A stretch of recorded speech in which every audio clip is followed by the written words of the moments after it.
Hey, welcome to Tax Tuesday. Hope everyone is having a great day. Welcome to June. Summer is here.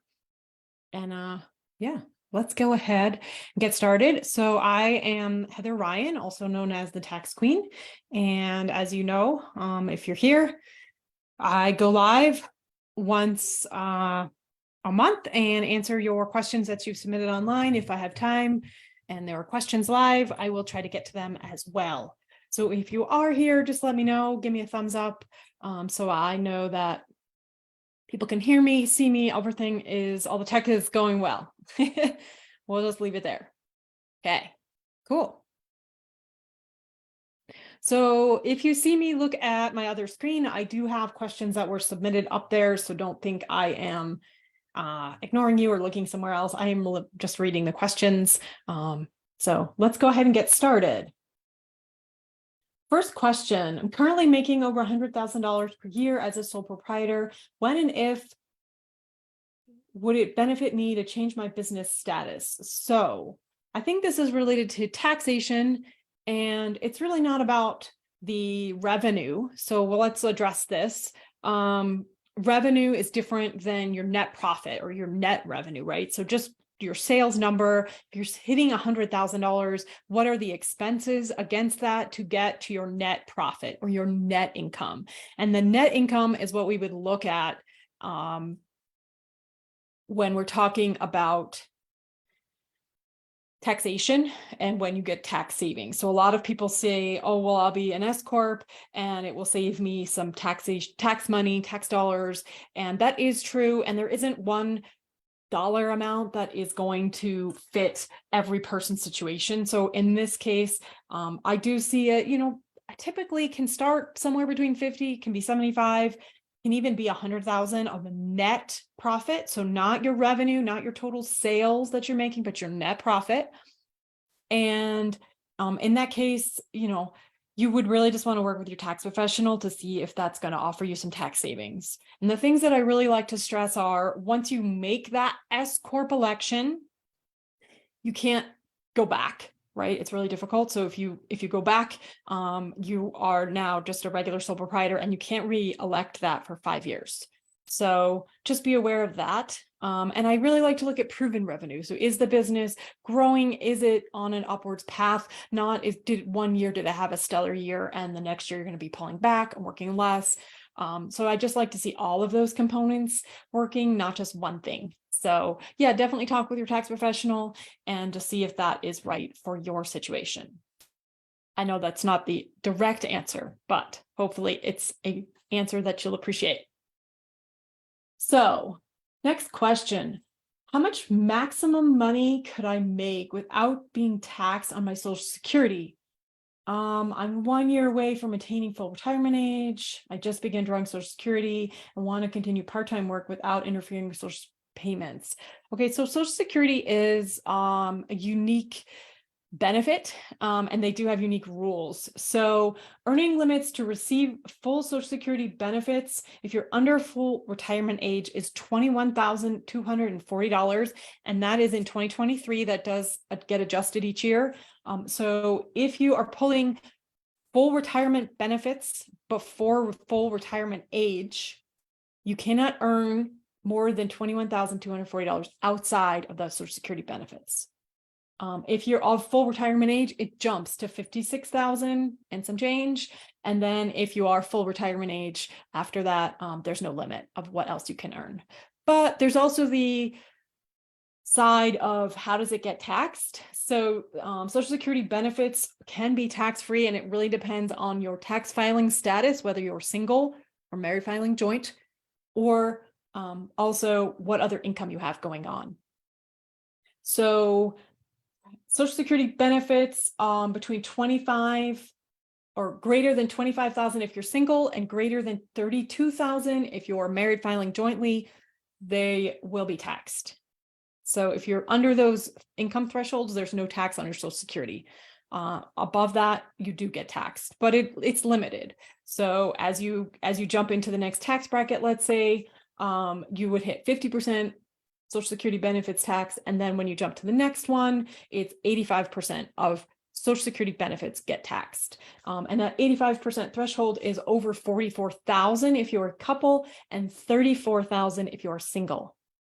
So I hope that's helpful to kind of understand Social Security taxable. There's two different components to it of how much, of your age, right? So how much other income you can earn at what age, and then also how are those how's that Social Security income taxed on your tax return based on other income sources as well. All right, some great questions so far. So I have a specific question about health insurance payments. I have an S Corp and I'm on payroll as an employee. I have a friend who's a health insurance agent and is recommending that I do an ICHRA plan. Right now, I include healthcare insurance payment as part of my S Corp benefit, so it shows up on my W-2 box as income. Yep. Does the ICHRA payment get tracked the same way? I'm getting very conflicting information. Okay, so first of all, let's just kind of review this in case you don't know this and you aren't familiar with S Corp. So S Corp owner, so more than 2% S Corp owner has to receive reasonable compensation if they are working in the business, if they're spending time doing day-to-day tasks, or if you are, then you have to receive a reasonable salary. So this person who asked this question is definitely receiving a reasonable salary for their work and that they're doing in the business. And we call this reasonable compensation, if you ever hear that term. What is an ICHRA plan? Okay, it is individual coverage health reimbursement arrangement. So HRA stands for health reimbursement arrangement. And this is a really great tax savings option. Obviously, this person is a health insurance agent, not a tax person. So let's also just go back and look at the S Corp owner. So greater than 2% S Corp owner, if the company pays for and provides health insurance, it must be included in your compensation or your salary and show up on your W-2. It will be in line 1 because it is considered income. It does get deducted on your 1040, so it does kind of even itself out. But as a greater than 2% owner, getting their health insurance through your S Corp, remember that you must include it on the W-2 in order to be able to deduct it on your 1040. This is how you treat it if you're an S Corp owner. So this specific question is really about the health reimbursement arrangement, and greater than 2% owners of S Corps are not eligible. Let me repeat that. They're not eligible for a health reimbursement arrangement. So the S Corp is a great option. It does offer great tax savings. We've already had 2 questions about it today, but you are not eligible for a health reimbursement arrangement. And that is a tax saving strategy available to other taxable entities. And there are ways to get around this. So I would definitely talk to your tax advisor about this if you're looking to do some tax savings around health insurance and health reimbursement. So there are things available. Just be aware of that.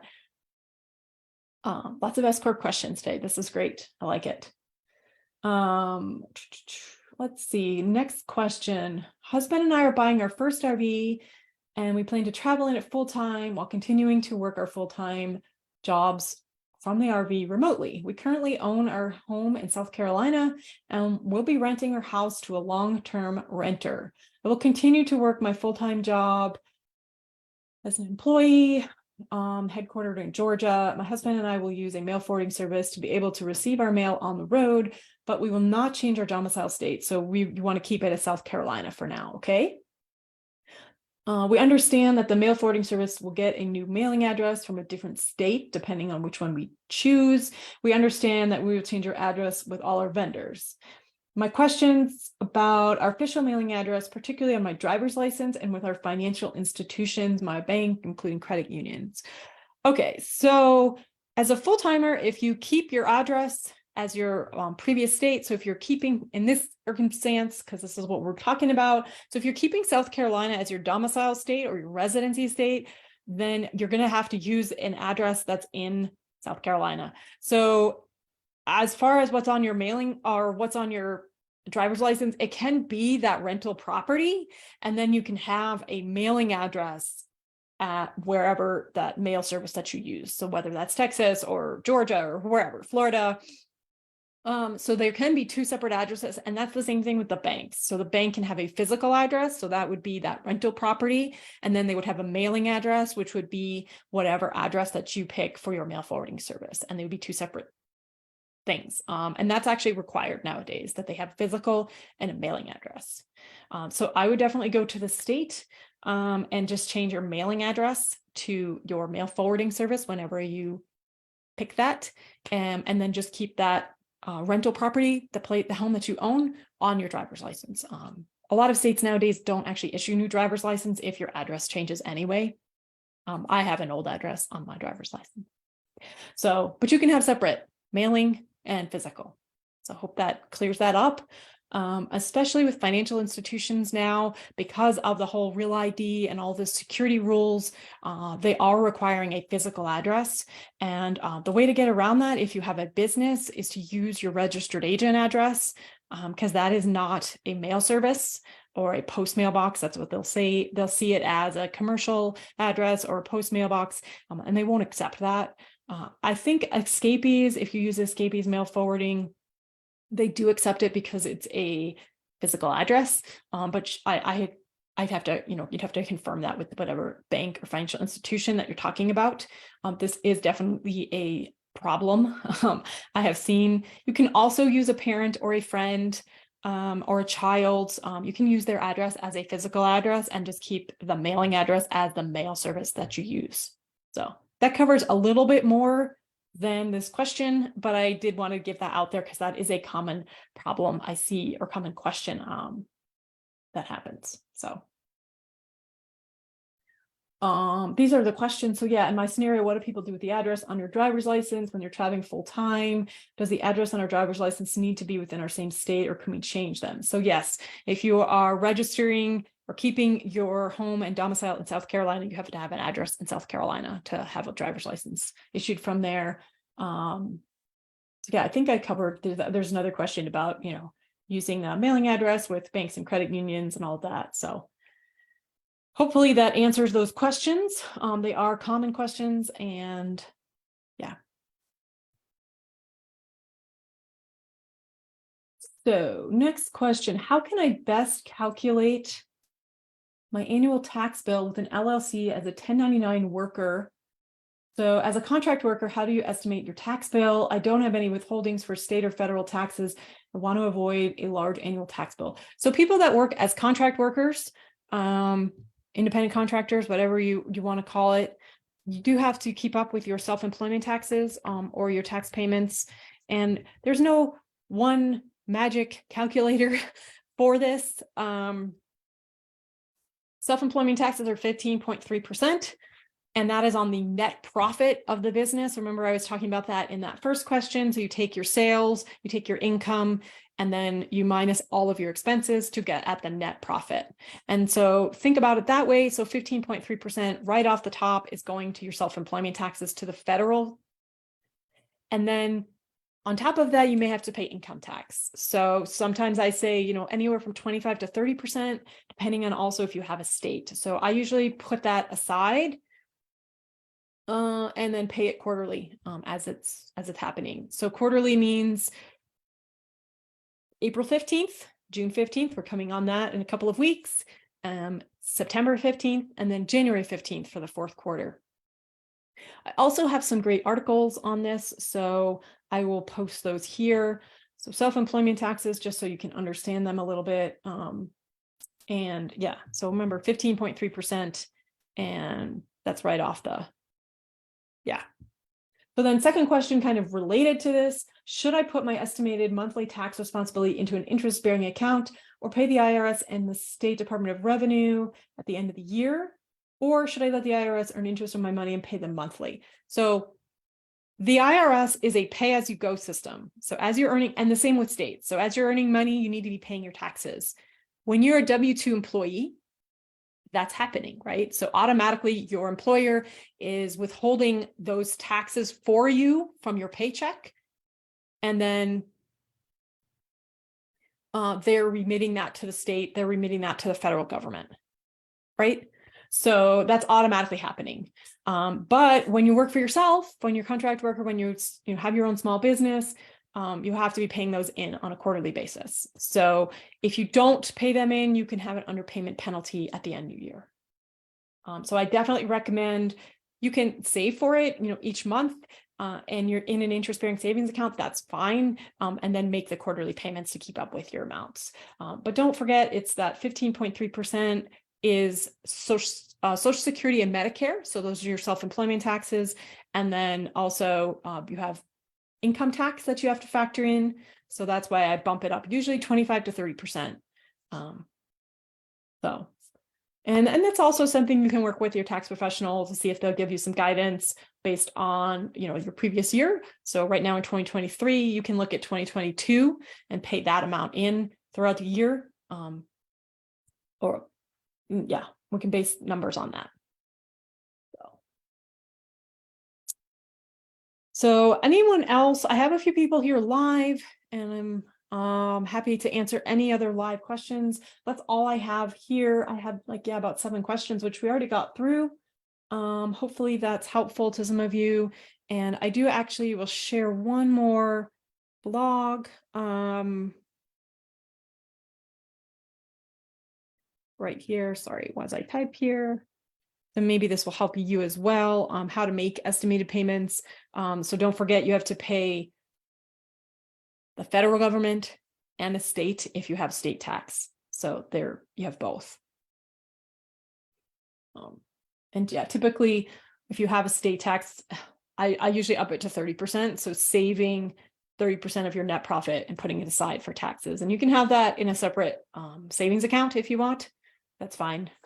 So it can be earning a little bit of interest now that we actually have interest earning possibilities. So if I don't have any other questions, I'm going to go ahead and sign off.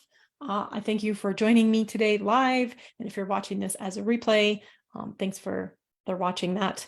And let me know if you have any questions if you are watching it on a replay. So thanks for coming here. And then I will see you on the next one. I'm skipping July 4th because that is the first Tuesday of July. And that is a holiday, as we all know. So I'm going to be doing July 11th. As Tax Tuesday. So put that on your calendar, July 11th. If you have any burning tax questions, please enter them. And here we will put in the place so you can submit questions so that if you do have any that I didn't get to today, we can answer them for you next month. Otherwise, thanks for joining me, and we'll see you next time.